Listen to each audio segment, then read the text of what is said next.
As we were going through the list to put teams together in groups, we have a variety of different backgrounds and experiences here. As Adam alluded to earlier, we have climate experts. We have someone who's GIS mapping. Is that person here? Is involved with GIS mapping. We have some visual designers. We have journalists, freelancers, people that work for companies. So a variety of different backgrounds and experiences here. And so what human-centered design, the way it works really, really well is that you get a group of people like you together and you collaborate together. And what makes the experience really exciting is because you come from so many different types of backgrounds and so many different types of approaches. And then to be non-judgmental. So again, everybody here has an opinion. You have a point of view on a lot of different things. You probably have different, there's about 30, 40 people in here. You have 30 or 40 different points of views on climate resilient solutions. That's fantastic. And so in this process, what you want to do is you want to stay non-judgmental, be open to everybody else's ideas and experiences, and this will go really, really well. And something that I've had to sometimes really push people on is this one, is being optimistic. It's really easy sometimes to want to play the devil's advocate, talk about, well, what can't work. This process is having an abundance attitude, glass half full, being optimistic. So instead of saying, so you're saying, what if instead of what's wrong? How might we instead of why should we? It's a different approach, a different way of thinking. So being optimistic. So the ultimate success in business and industry is of any product or service, business processes or just process in general, business systems or processes in general, is people. And that's why it's called human-centered design, because it's people who are reading stories, it is people who are engaging with content that may be developed for whatever distribution outlet.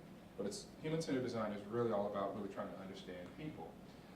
If you're interested in going further, here's some books that are interesting. You may have heard Clayton Christensen, who is a big innovation expert.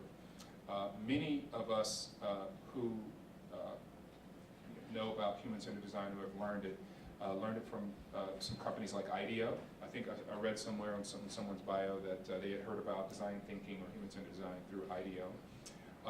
So these are a couple of books from innovation thinkers who have really studied human-centered design. These books are written by the founder of IDEO.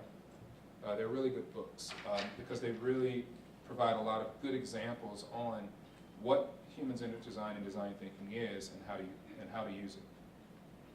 I love Don Norman. How many of you have heard of Don Norman? He's a usability expert, user experience expert. This is one of his, one of my favorite books, The Design of Everyday Things. And he talks a lot about design thinking, human-centered design approaches, and I think it's a really good read.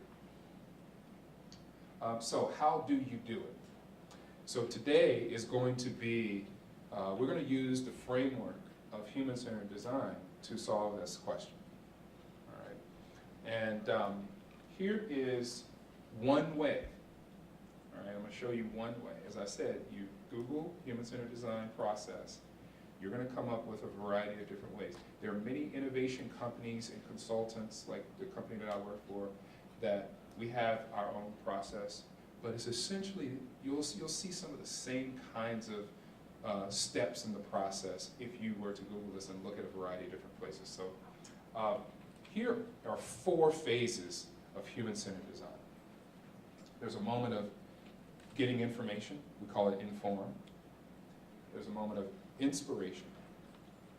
All right, then there's a moment of iterating, and then implementing. You like the alliteration? That was on purpose, the 4 I's. And so this is 4 big steps in human-centered design process. Let me break down what happens in each. So during the information stage, or inform, what you're doing is you're trying to collect as much information as possible about the audience that you're trying to reach or target. So you're doing a lot of interviews and observations. We will not be able to go out into the public and do ethnographic research in people's homes, which is a great thing to do to talk about climate resilience, climate adaptation.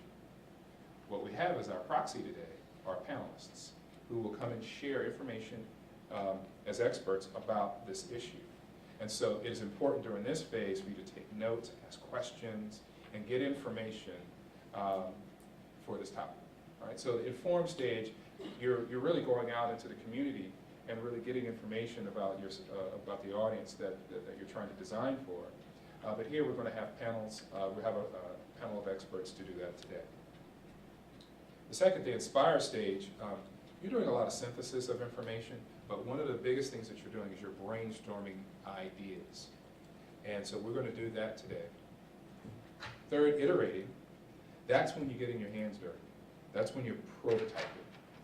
And we'll show you how prototyping works. Nelson will talk to you a little bit about how it works. But the way human-centered design works is that you're prototyping and it's sketching, it's raw, it is drawing, stick figures, it is playing with Play-Doh and wire cleaners and just coming up with interesting ideas. That's what makes it a lot of fun. That's prototyping. And then lastly, implementing. And that means really taking that concept and idea and refining it, and then you're building it and scaling.